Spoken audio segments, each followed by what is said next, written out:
ఎన్నో సమస్యల మీద తెలంగాణకు సంబంధించి పోరాటం చేసింది, నిర్విరామంగా కొట్లాడింది గత 10 ఏళ్లలో బీఆర్ఎస్ పార్టీ.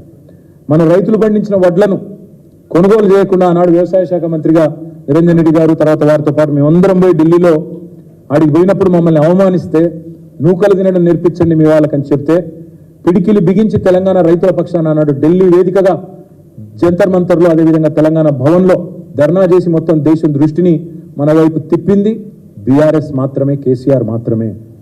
మోటార్లకు మీటర్లు పెట్టాలి అని మెడ మీద కత్తి పెడితే దేశంలోని అన్ని రాష్ట్రాలు ఒప్పుకున్నా మేము మాత్రం పెట్టం, రైతుల పక్షాననే నిలబడతాం అని తెగేసి చెప్పిన ఒకే ఒక్క నాయకుడు కేసీఆర్ గారు, ఒకే ఒక్క పార్టీ బీఆర్ఎస్. అందుకే బీఆర్ఎస్ ఎంపీలు ఢిల్లీలో ఉండాలి, పార్లమెంట్లో ఉండాలి. సింగరేణిని వేలం వేస్తాం, ప్రైవేటు పరం చేస్తాం, సింగరేణిని కూడబెడతాం, అమ్మేస్తాం అని చెప్పి కేంద్ర ప్రభుత్వం తెగించినప్పుడు మనకు బొగ్గు బ్లాక్లు ఇవ్వకుండా ఆక్షన్లో పెడితే అడ్డుకున్న ఒకే ఒక్క పార్టీ, గొంతు విప్పిన ఒకే ఒక్క పార్టీ, గర్జించిన ఒకే ఒక్క పార్టీ బీఆర్ఎస్ మాత్రమే, గర్జించిన నాయకుడు కేసీఆర్ గారు మాత్రమే అనే మాట నేను మీకు విజ్ఞప్తి చేస్తా ఉన్నా. ఇట్లా ఎన్నో సందర్భాలు, అది రాష్ట్రం యొక్క నీటి వాటాలు కావచ్చు, రాష్ట్రం యొక్క వనరులు కావచ్చు, రాష్ట్రంలో ఉండే మరి ఇచ్చిన హామీలు కావచ్చు, వీటన్నింటి విషయంలో మనం బలంగా మాట్లాడాలి, మన గలం విప్పాలి అంటే అది కాంగ్రెస్ బీజేపీల వల్ల కాదు. ఎందుకంటే వాళ్ళు జాతీయ పార్టీలుగా సహజంగానే వాళ్ళకి ఎటుంటుందంటే ప్రత్యేకంగా వాళ్ళకి తెలంగాణ మీద ప్రేమ ఉండదు. పార్లమెంట్లో ప్రత్యేకంగా ఎన్నడన్నా ఒక్క రోజన్న రాహుల్ గాంధీ లేదా తెలంగాణ కాంగ్రెస్ ఎంపీలు ఒక్క పూటనన్న తెలంగాణ గురించి మాట్లాడిన పరిస్థితి ఉన్నదా? ఎప్పుడన్నా ఉంటే ఇంకా కేసీఆర్ గారిని బద్నాం చేయాలనే ప్రయత్నం, తెలంగాణను చిన్నగా చేసి చూపెట్టాలనే ప్రయత్నమే చేసిండ్రు తప్ప రద్దు చేసిన ఐటీఐఆర్ గురించి ప్రశ్నించలేదు, తెలంగాణకు న్యాయబద్ధంగా రావాల్సిన హక్కుల గురించి మాట్లాడలేదు, తెలంగాణకు ఇవి కావాలి అవి రావాలి అని ఎన్నడన్నా రాహుల్ గాంధీ కానీ నరేంద్ర మోడీ గారు కానీ మాట్లాడినరా? ఒక్కసారి గుర్తు తెచ్చుకోండి. పార్లమెంట్లో బీఆర్ఎస్ ఎంపీల దళం లేకపోతే, తెలంగాణ పార్టీకి బలం లేకపోతే తెలంగాణ పలుకుబడి ఢిల్లీలో పడిపోదా? దయచేసి ఆలోచించండి. మన గలం ఉండదు, మన బలం ఉండదు, మళ్ళీ మనం అనామకులుగా ఎట్లయితే ఆనాడు తెలంగాణ పదాన్ని శాసనసభలో నిషేధించినారో రేపు పార్లమెంట్లో కూడా తెలంగాణ అన్న పదమే వినబడకుండా పోయే ప్రమాదం ఉంటుంది బీఆర్ఎస్ లేకపోతే. ఇది కూడా రాష్ట్ర ప్రజలు గుర్తెరగాలని చెప్పి కూడా నేను కోరుతా ఉన్నా. ఇంకొక మాట కూడా, ఇతర రాష్ట్రాల్లో మరి వాళ్ళందరూ వాళ్ళ రాష్ట్ర ప్రయోజనాల కోసమేమో కలిసికట్టుగా పోరాడతారు. ఇక్కడ రాజకీయంగా ఎన్ని వైరుధ్యాలు ఉన్నా తమిళనాడులో మళ్ళీ తమిళనాడు రాష్ట్ర ప్రయోజనాల విషయానికి వస్తే ఎంపీలందరూ ఒకటవుతారు. కానీ దురదృష్టం తెలంగాణలో ఆ పరిస్థితి లేదు. తెలంగాణలో ఇక్కడున్న కాంగ్రెస్ నాయకులు, బీజేపీ నాయకులు ఇద్దరు కూడా ఒక అలవాటుగా మారిపోయింది.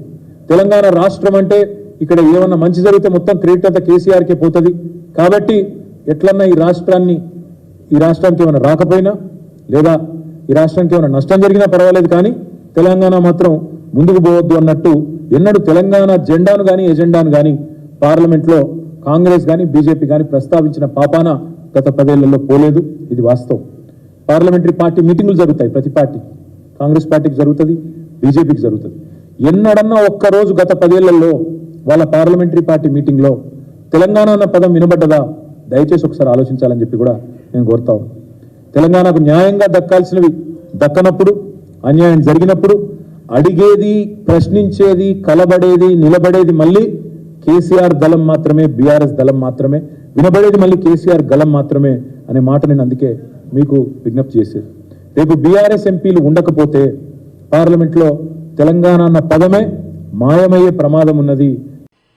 అధికారం పోయిందనేటువంటి అక్కస్తోటి అసహనంతో కూడినటువంటి దుష్ప్రచారానికి ఈ బీఆర్ఎస్ పార్టీ ఒడిగట్టిందని చెప్పడానికి మాకు ఎలాంటి సందేహం లేదు.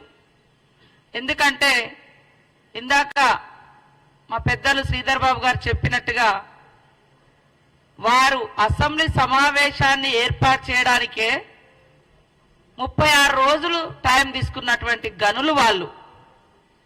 కానీ గడీల పాలన కాదు, గల్లీ బిడ్డల పాలన కావాలని, గల్లీ బిడ్డలకు అందుబాటులో ఉండే పాలన కావాలని కాంగ్రెస్ పార్టీ ప్రజాపాలన ఏర్పాటు చేస్తే తట్టుకోలేక, ప్రజల నుంచి వచ్చేటువంటి స్పందన చూసి ఓర్వలేక ఇలాంటి దుష్ప్రచారాలకు ఒడిగట్టడం కరెక్ట్ కాదు, ఒకసారి ఆత్మ విమర్శ చేసుకోండి, ఆత్మ పరిశీలన చేసుకోండి అని ఈ సందర్భంగా ఈ బీఆర్ఎస్ కుటుంబ పాలన పార్టీకి తెలియజేస్తా ఉన్నాం. ఈరోజు అధికారంలోకి వచ్చిన వెనువెంటనే ఇచ్చినటువంటి హామీలలో మీరు కేవలం అసెంబ్లీ సమావేశము ఎమ్మెల్యేల ప్రమాణ స్వీకారాలకే నెలలు టైం తీసుకున్నారు. మీ ఇష్టం అనుకున్నారు. ఈ రాజ్యము ఒక ప్రజాస్వామ్యం లేదు, ఒక రాజ్యాంగం లేదు, ఏది లేదు. ఈ రాష్ట్రం మా ఎస్టేటు, మేముండే ఇల్లు మా గడీలు, మేము చెప్పినట్టుగా మీరు వినాలి అనేటువంటి దబాయింపు పాలన నుంచి ప్రజల దగ్గరికి పాలన పోయిన తర్వాత ప్రజలందరూ సంతోషంగా ఉన్నారు, కాంగ్రెస్ పార్టీ మీద విశ్వాసంతో ఉన్నారు, నమ్మకంతో ఉన్నారు. ఇచ్చిన ప్రతి హామీ అమలు చేస్తున్నటువంటి విశ్వాసము, ఆ యొక్క ధైర్యము ప్రజలలో ఉంది. కానీ ధైర్యం కోల్పోయింది ఎవరు అంటే ఈ బీఆర్ఎస్ పార్టీ వాళ్ళు. అధికారం లేకుండా బతకలేనటువంటి పరిస్థితి ఉంది. అహంకారము, అధికారము, పెత్తనము ఇవన్నీ కలగలిసినటువంటి నాయకత్వం, ఫ్యూడల్ నాయకత్వం వాళ్ళ యొక్క టీఆర్ఎస్ పార్టీ నాయకత్వం. ప్రజల నుంచి వచ్చేటువంటి స్పందన చూస్తే తట్టుకోలేకనే ఈరోజు దుష్ప్రచారం అనేటువంటి ఒక దారిని ఎంచుకొని మేము మంత్రులుగా ప్రమాణ స్వీకారం చేసింది 2వ తారీఖు నాడు, 9వ తారీఖు నాడు ప్రమాణ స్వీకారం చేసింది 7వ తారీఖు నాడు. 9వ తారీఖు నుంచి మేము ఇచ్చిన ఒక్కొక్క హామీని అమలు చేస్తూ మిగతా హామీల కోసం దరఖాస్తులు తీసుకోవడం కోసం ప్రజాపాలన పెట్టడం జరిగింది. అంటే మేము 7వ తారీఖు నాడు ప్రమాణ స్వీకారం చేస్తే 9వ తారీఖు నాడే ఇంకెప్పుడు అమలు చేస్తారు అని మాట్లాడారు. 5 సంవత్సరాల క్రితము మరి ఏకకాలంలో రుణమాఫీ అని చెప్పి కనీసం ఎంత ఘోరంగా రైతులను ఇబ్బంది పెట్టిరో మర్చిపోయారో నేను అడుగుతున్నా. 10 సంవత్సరాల క్రితం మొట్టమొదటి హామీగా దళితుడే ముఖ్యమంత్రి అని చెప్పారు. 10 ఏళ్ళైనా కూడా మరి మీరు దానికి పూనుకోకుండా 3వసారి కూడా మీరే ముఖ్యమంత్రి కావాలని చేసినటువంటి ఈ మోసం ప్రజలు మర్చిపోలేకనే అన్ని వర్గాల పార్టీ కాంగ్రెస్ పార్టీ అని కాంగ్రెస్ పార్టీకి అవకాశం ఇచ్చారు. 10 ఏళ్ళు దోచుకున్న దోపిడి దొంగలు మీరు అని ప్రజలు గ్రహించే, మీరు 420 అని ప్రజలకు తెలుసు కాబట్టే 2004 నుంచి 14 వరకు ప్రజా సంక్షేమాన్ని గుర్తుపెట్టుకున్న ప్రజలు తెలంగాణ ఇచ్చినటువంటి కాంగ్రెస్ పార్టీకి అవకాశం ఇచ్చారు. ఎందుకు తట్టుకోలేకపోతున్నారని మేము అడుగుతున్నాం.